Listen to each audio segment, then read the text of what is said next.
ಸರ್ಕಾರಿ ಹಿರಿಯ ಪ್ರಾಥಮಿಕ ಶಾಲೆಯಲ್ಲಿ ಹಮ್ಮಿಕೊಂಡಿದ್ದ ಸಂಚಾರಿ ಉಚಿತ ಆರೋಗ್ಯ ತಪಾಸಣಾ ಶಿಬಿರ ಉದ್ಘಾಟಿಸಿ ಮಾತನಾಡಿದ ಸಮರ್ಪಕ ಸೇವಾ ಟ್ರಸ್ಟ್ ಮುಖ್ಯಸ್ಥ ರಾಜಣ್ಣ, ಗ್ರಾಮೀಣ ಭಾಗದ ಜನರಿಗೆ ಸಂಚಾರಿ ವಾಹನದ ಮೂಲಕ ವೈದ್ಯಕೀಯ ತಪಾಸಣೆ ಉಚಿತವಾಗಿ ಮಾಡಲಾಗುತ್ತದೆ.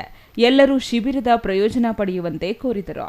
ಈಗಾಗಲೇ ತಮಿಳುನಾಡಿನ ತೆರೆಯೂರು, ವೆಲ್ಲೂರು, ಧರ್ಮಪುರಿ, ಕರ್ನಾಟಕದ ರಾಯಚೂರು, ಈಗ 5ನೇದಾಗಿ ಗುಡಿಬಂಡೆಯಲ್ಲಿ ಮಾಡಲಾಗುತ್ತಿದೆ. ಮುಂದಿನ ದಿನಗಳಲ್ಲಿ ತೆಲಂಗಾಣ, ಆಂಧ್ರಪ್ರದೇಶ, ನಂತರ ಕರ್ನಾಟಕದಲ್ಲಿ ಒಟ್ಟು 12 ಸಂಚಾರಿ ತಪಾಸಣಾ ವಾಹನಗಳ ಮೂಲಕ ಗ್ರಾಮೀಣ ಪ್ರದೇಶಗಳಲ್ಲಿ ಉಚಿತ ಆರೋಗ್ಯ ತಪಾಸಣಾ ಶಿಬಿರಗಳನ್ನು ಹಮ್ಮಿಕೊಳ್ಳಲಾಗುತ್ತಿದೆ.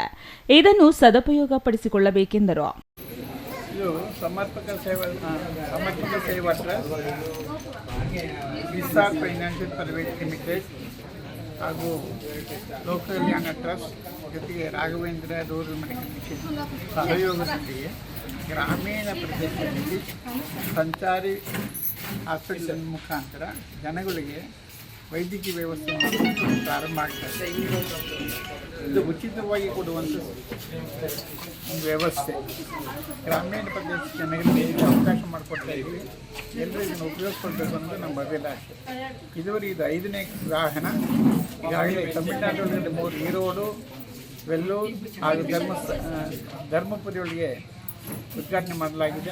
ಕರ್ನಾಟಕದಲ್ಲಿ ರಾಯಚೂರು ಮಾಡಲಾಗಿದೆ. ಇದು 5ನೇದು. ಇನ್ನು ಮುಂದಿನ 3 ವೆಹಿಕಲ್ಲು ತೆಲಂಗಾಣ ಹಾಗೂ ಆಂಧ್ರಪ್ರದೇಶದಲ್ಲಿ, ನಂತರ ಕರ್ನಾಟಕದಲ್ಲಿ ಒಟ್ಟು 12. ಸಂಚಾರಿ ವೈದ್ಯಕೀಯ ತಪಾಸಣಾ ಶಿಬಿರದಲ್ಲಿ ಸಾಮಾನ್ಯ ವೈದ್ಯಕೀಯ ಸಮಾಲೋಚನೆ, ಬಿಪಿ, ಶುಗರ್ ತಪಾಸಣೆ, ಡಯಾಬಿಟಿಸ್ನಿಂದಾದ ಕಾಲಿನ ತೊಂದರೆಗಳ ತಪಾಸಣೆ ಮಾಡಿ ರೋಗಿಗಳಿಗೆ ಔಷಧಿಗಳನ್ನು ನೀಡಿದರು. 83 ಜನ ಫಲಾನುಭವಿಗಳು ಶಿಬಿರದ ಪ್ರಯೋಜನ ಪಡೆದರು.